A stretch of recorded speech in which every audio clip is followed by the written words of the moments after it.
Welcome, Adrian. Thank you so much for letting us share or sharing with us at Chain Film Festival your documentary Bean.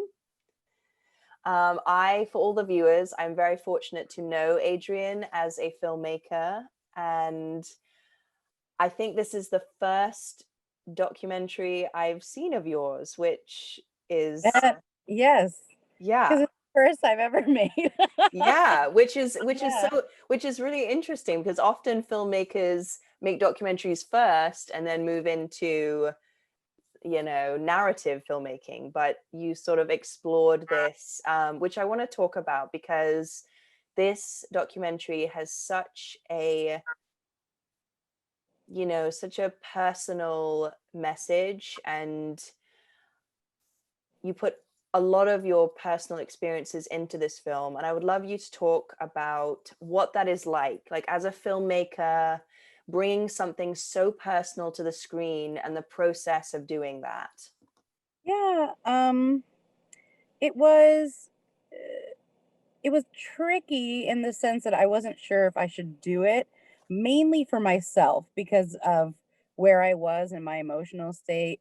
Um, it had literally was just a month ago, at the time that I decided to make the micro short documentary of Little Bean. So I it was a big debate on using my story, I guess. But the more I thought about it and the more I realized that a lot of people were I knew a lot of people that experienced it but never talked about it. Because it's kind of one of the things that whenever a family undergoes a miscarriage, it's it's private, but at the same time you feel really alone and you don't realize how many other women or families have gone through that or couples have gone through it. And so I felt making the documentary and kind of putting a light to it a little bit would help others as well and not feel so alone, especially during the pandemic. And it happened at the high point of the pandemic. So um, it being the subject in that way is a little scary. Because you being a narrative filmmaker, you're creating stories. The script is it's all fictional. It's not, unless you're making a biopic. Um, Most of what I do is fictional. Uh, yeah, so that was a learning experience for me. But I've always wanted to make a documentary, so that it kind of gave me an opportunity to use something that I knew really well and that I felt would help other women.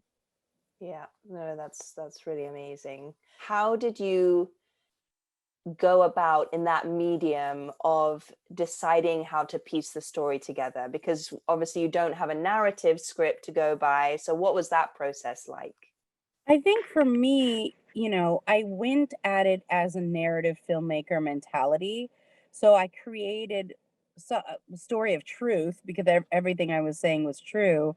But I tried to create in 2 minutes a little, somewhat of a story and somewhat of a trajectory in regards to, my experiences and my experience with miscarriage. And I decided to kind of focus more on the things that we lost, because it's when you lose a baby you also lose all the other things that came with it, like the idea of going shopping for the baby and then getting a home for the baby and then walking with the baby and then you know seeing meeting your friends with the baby and all these things that you were already picturing. It, all of a sudden it's you're not only have you lost the baby, but you've lost this other life that you were already planning for. And so I tried to create that in 2 minutes with the short that I made. And that's kind of the direction that I was going for. And I used my little bee necklace as the subject, as my character, I guess, to kind of tell that. Yes, and what I love is that in such a short amount of time, in just a couple of minutes, pretty much, you convey not only so many emotions, but a real journey what a real image of what that journey is for a woman to go through, and what you went through, which I think is Mhm. so honest and so poignant in so many ways. Yeah, I'm glad it translated that way. I mean, it was hard. I mean, the voiceover part, I only did one take. I couldn't do another. It was like emotionally, I was like, I can't do more than one. So I did one take of that, and then uh I it wasn't until I started putting it together, funny enough. Like when I was filming it, it felt like, oh, creative. My creative brain was finally working because it wasn't after that. And Mhm. but then when I started editing it together and I watched it, it like all hit me again, and it hit Elude, my husband, again, and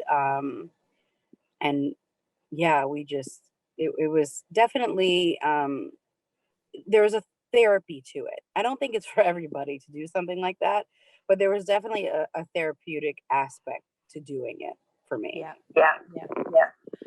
And for any viewers that would like to see your other work, whether it be other narrative filmmaking or acting, could you let us know a website or a page they can go to? Yeah, for a lot of the films that not only that I've directed, but other people have directed, but is under our production company name, the Garage Productions, and it's literally thegarageproductions.com. And then my personal website for directing is directedbyadrianlovett.com. And then my acting stuff is adrianlovett.com. It's super easy, I think. But Great. Well, thank you so much, Adrian, for taking part in this Q&A. And we hope Little Bean will continue to be shared with people that need to see this and have been through it themselves. yeah, thank you. Thank you. Welcome. So, Scott, you directed Autism: One Man's Journey, Yep. which is an incredibly wonderful short documentary, which I think I've watched a lot of documentaries in my life, and most of the time I find it is great filmmakers telling the story of a subject matter that isn't so directly connected with them. Right. This documentary is so, I don't even have the words. It's so incredible that you made this. You are the director, and it is an incredible personal story to yourself. I'd love for you to talk a little bit about that process and how you came to make the documentary. Yeah. So originally, I wasn't even going to be in the documentary. It was going to be a film about other autistic adults being diagnosed with autism late in life. And so I was looking around for different people and found a few. But then before I knew it, like I was like, well, maybe I'll have a small part in it. And before I knew it, it ended up becoming a documentary and a memoir about my life, and just how I've persevered through so much, just kind of like mental health and pain and stuff. And I just wanted to make my story inspire others and let other autistic adults or other people with mental health know that they're not alone, and that things do get better. Yeah, which it comes across, the message in the film is very truthful, very inspiring, and just very honest. I commend you for that. And, you know, they say in filmmaking to create what you know, and you so deeply have done this, which, yeah, which is very, very difficult to do, I think, under any circumstances. Right. And could you talk a little bit about the process of the actual filmmaking side of it? Because obviously with documentary, you don't have a script necessarily to follow. So what was the process like? For me, like I obviously there wasn't like a full script, but I kind of brainstormed like what were some key points I wanted to touch on in this film. And honestly, like at first I had the main key points that I wanted to touch on in the beginning related to kind of my struggles in life. And then the second half of the film, where I interviewed Temple Grandin, and basically after that, that was basically how my life evolved that entire year after that point. So the beginning was kind of the history, and after that, it's just kind of the positive things that evolved in my life after that. Did you have sort of cameras that you brought around with you wherever you went, kind of thing? Or did you sort of pick certain days where you would go out and film for the documentary?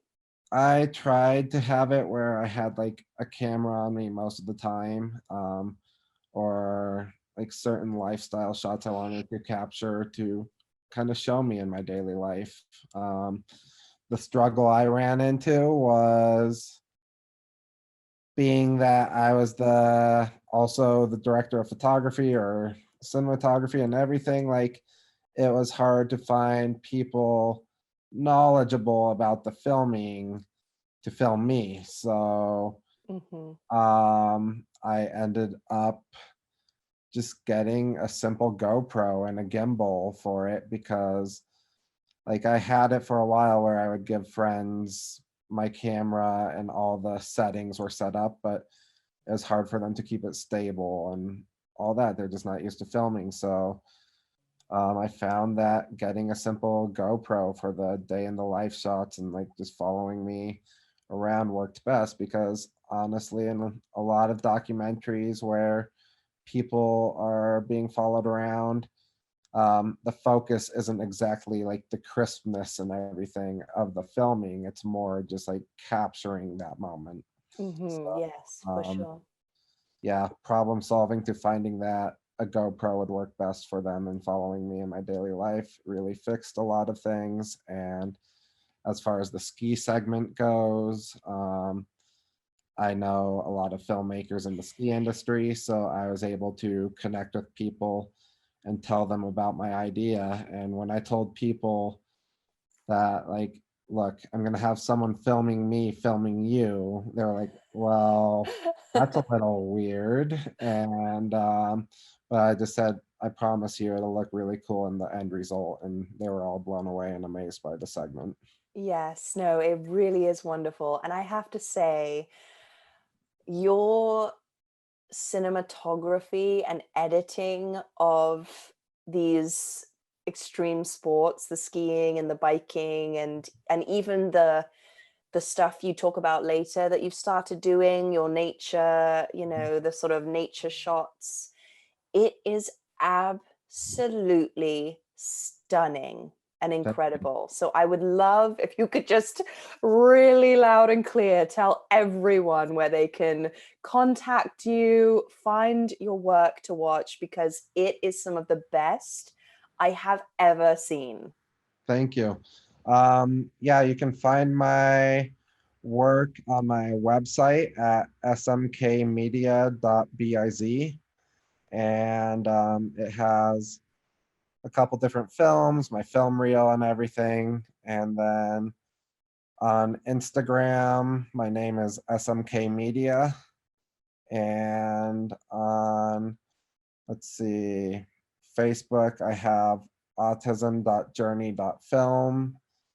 And I also have an IMDb related to Scott Klum or SMK Media, as well as a LinkedIn. So Great. No, that's great. I'm glad there's multiple ways to reach you. yeah, But I just want to say I hope the whole world sees this documentary